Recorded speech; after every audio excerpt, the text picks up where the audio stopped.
Aquele tempo todo que a gente se preparou no começo do ano, pensando, imaginando e conversando a respeito daquilo que o São Paulo enfrentaria no meio do ano, chegou, né, gente? Estamos em agosto. O São Paulo tem praticamente aí uma semana em que vai ter 3 competições paralelas, né? Campeonato Brasileiro, Copa do Brasil e Libertadores da América. E tudo aquilo que a gente pensava, discutia, falava, escutava dos nossos dirigentes, agora é a hora da verdade, né? Com relação a planejamento, com relação a contratações, com relação às necessidades de elenco, com relação a onde o São Paulo quer chegar, imagina chegar com aquilo que tem. Então agora é a hora que você passa a régua e fecha a conta, né? Para você começar a ver realmente qual é a capacidade que tem o teu elenco, a tua comissão técnica, o teu departamento médico, o teu preparo físico, para levar o São Paulo aonde a gente imagina, né? Logicamente que o São Paulo quer chegar. São Paulino que é São Paulino não pense em outra coisa que não seja título. Isso não é soberba, né? Isso não é nada de uma coisa ofensiva aos adversários, muito pelo contrário. Isso é a realidade do São Paulo Futebol Clube. Isso é a história do São Paulo Futebol Clube. Então, o São Paulo, torcedor do São Paulo, se imagina campeão da Copa do Brasil, se imagina campeão da Libertadores, se imagina campeão brasileiro, por que não? Né? Mesmo pelos tempos difíceis que nós passamos. Porém, no nível que anda o futebol profissional, no nível que andam alguns adversários e tudo mais, é mais do que necessário que você tenha um mínimo de planejamento que seja para você chegar nesses momentos e realmente colocar em prática a tua expectativa. E o São Paulo, nesse ponto, como se preparou o São Paulo para agora ter 3 competições aí simultâneas, né? Quais são os reforços que vêm para o elenco para ajudar o São Paulo a fazer, né, dessas partidas todas alguma coisa altamente competitiva?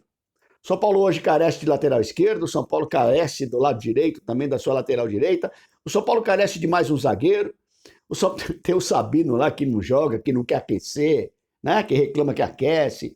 Então, assim, o São Paulo carece de um meia de ligação eficiente.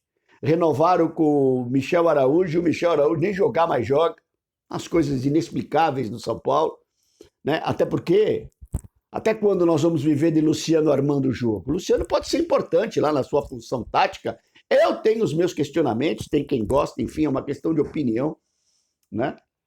Mas ele pode ter outras funções ali, mas não de armador do time, né? O São Paulo carece de um jogador meio que para revezar com o Caleri ali com eficiência, porque o André Silva esforçado, a gente percebe, voluntarioso, tá, mas pagaram 27 milhões no André Silva, cara, um jogador que não consegue fazer gol, né? Então, assim, o São Paulo tem carências que são fundamentais para aquilo que você imagina em obter sucesso, em obter título, em conquistar. Sem isso, fica muito complicado e até comprometido, né? Esse caminho. Você quer coisa pior? O que justifica, por exemplo, o Wellington ser mantido no time já tendo assinado um contrato com outro clube? Tudo bem, o pessoal vai responder na lata. Não tem outro no lugar, o Lanza é fraco, a gente sabe de tudo esse repertório, ok. Então não vamos falar de Wellington, vai, eu já cansei de falar do Wellington. O que justifica o Juan? O que justifica o Juan entrar como uma opção, entrar como titular do time, ficar no banco de reserva? O que justifica? Sendo o Juan um cara que não traz absolutamente nada, não soma nada ao time de São Paulo, jogador fraco, limitadíssimo, né? E que fica no banco, inclusive. Não seria melhor, Zubeldia, você pôr um garoto lá da base, mesmo sabendo que a base já não é mais a base que a gente tinha? Até isso eles sucatearam no São Paulo. Será que não era? Mas não é melhor eu tentar o William? Ah, mas o William não é a mesma função do Juan. Não interessa, adapta o moleque. Por quê? Pelo menos eu vou estar dando campo para o menino, eu vou estar permitindo que o menino desenvolva o seu futebol, eu vou estar, de repente, valorizando o garoto aí para uma futura negociação. Mas não. Então, assim, tem coisas incompreensíveis na vida do São Paulo que, apesar da nossa torcida, do nosso desejo, da nossa esperança, da nossa expectativa, podem comprometer muito essas 3 frentes que nós temos a vencer aí nessas próximas semanas. Ronel Thierry em São Paulo, Raiz na área. Pegar o Flamengo é sempre legal, né, gente? Eu peguei uma camisa aqui, meus irmãos, camisa aqui do Flamengo. Essa camisa aqui na arquibancada do Maracanã, 1982, eu troquei com uma camisa minha que eu tinha da TUSP. São torcidas irmãs, né? Torcida do São Paulo e do Flamengo. E eu troquei com uma camisa da TUSP, eu fui para o Rio de Janeiro com a TUSP, torcida jovem do Flamengo, essa camisa de 1982, né? Exatamente nessa partida aqui, ó. Essa daqui era a passagem que a TUSP dava pra gente. Tem gente que fala que eu sou torcedor de sofá. Tá bom. O que eu vou fazer? Pois bem, aqui, ó, 1982, jogaço no Maracanã, 3-2 pro Flamengo de virada, o São Paulo mete 2-0. Tem mais aqui, ó, 93, Sul-Americano dos Ganhadores de Copa, jogaço também no Morumbi, 1993, tem um jogo aqui de 1980, muitos irmãos aí não tinham nem nascido nessa época, tem um jogo aqui de 1978, algumas das partidas aí de São Paulo e Flamengo, que eu estive no Maracanã e estive no Morumbi, jogo sempre bom de ver, né? Amanhã, por exemplo, se fosse 20 horas, não, é 9h30 da noite. Tudo bem, vai lotar, a torcida do São Paulo vai estar lá fazendo uma festa, uma expectativa muito grande, o São Paulo vem de que forma, o Flamengo vem de que forma, né? O Flamengo vem com time misto, já não vai ter o Pedro, já não vai ter lá outro jogador, enfim, e lembrando que um time misto do Flamengo é sempre forte, né? O Flamengo que tem 4 vitórias consecutivas, o São Paulo que vem de 3 jogos pelo Brasileiro sem vitória, ganhou agora pela Copa do Brasil do Goiás, né? E qual vai ser, como é que nós vamos se arrumar, qual vai ser esse jogo? Esse jogo mais um jogo vital e importante para o São Paulo. Se não para buscar um título do Brasileiro, porque tem gente que já está querendo que desista do Campeonato Brasileiro, mas para manter, como eu tenho dito, a gente pontuando para pelo menos garantir a nossa Libertadores de 2025, né? Se porventura não vier o título da Libertadores ou não vier o título da Copa do Brasil, é claro. Histórico maravilhoso entre esses dois times, né? Jogadores do Carilá, coloquei no Instagram hoje uma foto lá, vou colocar também no YouTube, uma foto dos jogadores, né? Deu um timaço, Gilmar, eu coloquei o Valber ali na direita, Júnior Baiano, Ronaldão e Leonardo, Dario Pereira, Zizi e Gerson. Dá uma olhada nesse meio de campo. Reinaldo, que jogou muita bola no São Paulo, o nosso querido, amado Leônidas da Silva e o Adriano Imperador. Enfim, tem um monte de time aí que dá para vocês montarem para fazer. Fiz essa brincadeira, sempre faço essa brincadeira do Jogou Cá e do Jogou Lá. É muito legal. Pois bem, senhores, amanhã a gente não tem Luciano suspenso pelo cartão amarelo no banco lá contra o Fortaleza, aquela vergonha. Não, para mim não tem problema nenhum, né?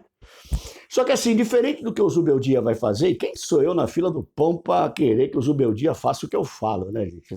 Também, às vezes, eu delírio, né? Por isso que o Zubeldia ganha 1 milhão e eu não ganho uma espiga de milho na gincana da festa junina. Pois bem, ele, na ausência do Luciano, ele provavelmente vem com o Wellington Rato ou vem com o Eric, se ele quiser um time um pouco mais ofensivo, o Lucas sendo o terceiro homem de meio de campo, eu faria alguma coisa diferente. Eu aproveitaria a chegada do Marcos Antônio aí, né? Que foi contratado, e colocaria o Marcos Antônio para jogar essa partida, faria um meio de campo ali, deixando o nosso Luiz Gustavo um pouco mais solto, né? Então, até porque o meio de campo do Flamengo é bem forte, então eu faria ali Bobadilha, Marcos Antônio e Luiz Gustavo, e o Lucas, meio num 4-4-2, né? Deixando o Caleri e deixando o Ferreira à frente. Mas, enfim, é a maneira de ver o jogo, né? Mas você vai ser mais retrancado, mais prudente? Não, de forma alguma. Eu vou só povoar mais o meu meio de campo. Porque para mim, única e exclusivamente para mim, entrar com o Rato é entrar com um jogador a menos, por exemplo. E com o Rato fora de forma é com 3 jogadores a menos. Porque aí alguém tem que cumprir a função que ele não faz, né? Mas, enfim, tudo expectativa, tudo aqui sendo colocado em cima da mesa para que a gente possa, de alguma maneira, imaginar o que vai ter amanhã pela frente. Que a parada vai ser dura? Ninguém tem dúvida, né? Realmente vai ser um jogo, tenho certeza, bem complicado para o São Paulo, mas acredito, logicamente, que o São Paulo ganha de 1-0 esse jogo. Meu placar da razão é 1-0. E meu placar do coração é 2-1. Vamos ver, hein? Vamos ver. Eu estou apostando tudo na vitória do São Paulo, mais do que necessária. E aquilo, né? O Flamengo jogou 24 horas depois que a gente e vai jogar de novo. Outro dia o Zubeldia estava reclamando aí que tinha jogado 24 horas depois, blá, blá, blá, blá, blá, blá. Amanhã ninguém vai falar nada a respeito disso. Que a coisa seja justa, que a coisa seja certa. Eu não quero muita sardinha pro meu prato, não, como eu não quero sardinha demais no prato do outro. Tá certo, gente? É isso daí. Vamos para a expectativa e torcer para que o São Paulo realmente consiga passar aí por essa fase aí de grandes jogos, essa fase importantíssima para a história do São Paulo Futebol Clube, para a coletividade, com a cabeça em pé, ganhando todos os jogos. É isso aí, meus irmãos. A gente volta a falar de futebol no pós-jogo, né? Antes do jogo a gente fala de novo um pouquinho e no pós-jogo com a vitória do Tricolor. Ronel Thierry, São Paulo Raiz na área, um abraço.